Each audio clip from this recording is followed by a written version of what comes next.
And this is Andres Martinez. It is September 3rd and you're watching the Highland High News. Unlike last year, COVID cases at the school will not shut down the doors. Closing schools down is not an option, and we're doing everything in our power to ensure that we identify those tough cases before it becomes a mass issue. The only way that we would close school completely down is if we had 200 positive cases on campus at the same time. We have had 5 cases with 1,200 students walking around.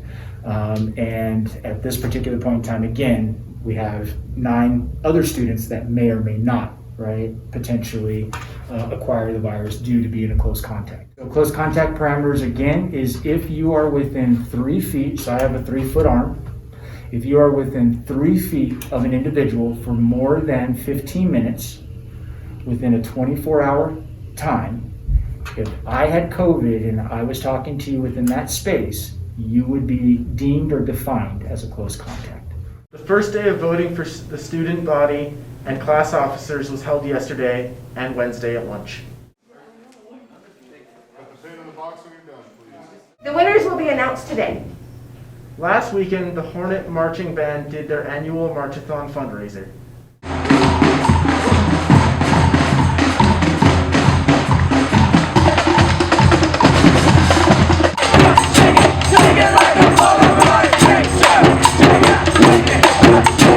The alumni in the Ridgecrest neighborhood seemed to think it was a success as well.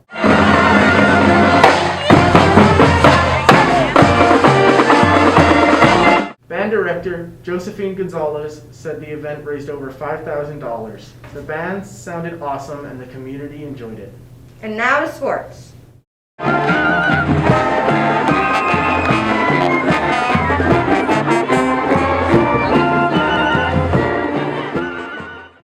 I'm Angel. And I'm Harmony, and this is HHN Sports.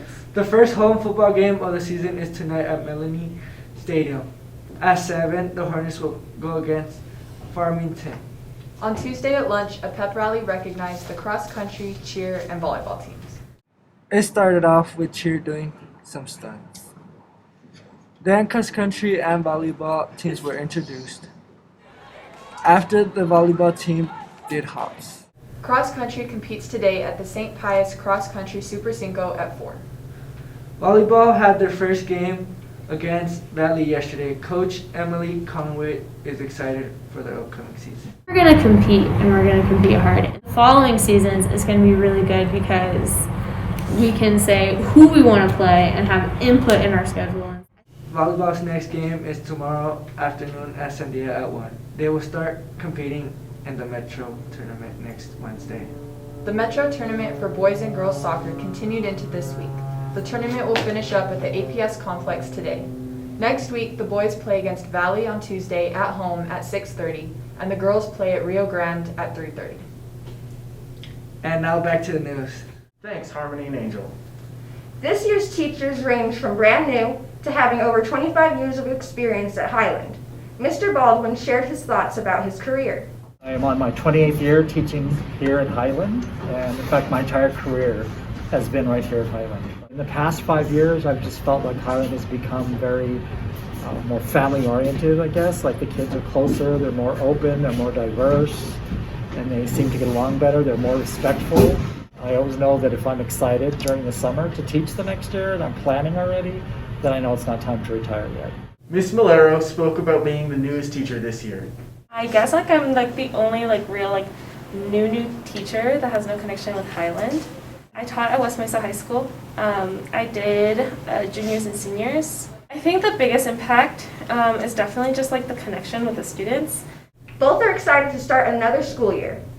BSU and MECHA are collecting donations for people affected by Hurricane Ida, now through September 14th.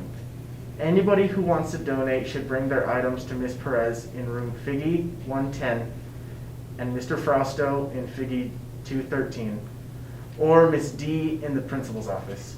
Remember, there's no school on Monday because of the federal holiday. Tuesday, the 7th, will be an advisory schedule. Thanks for joining us at the Highland High News. See you next time.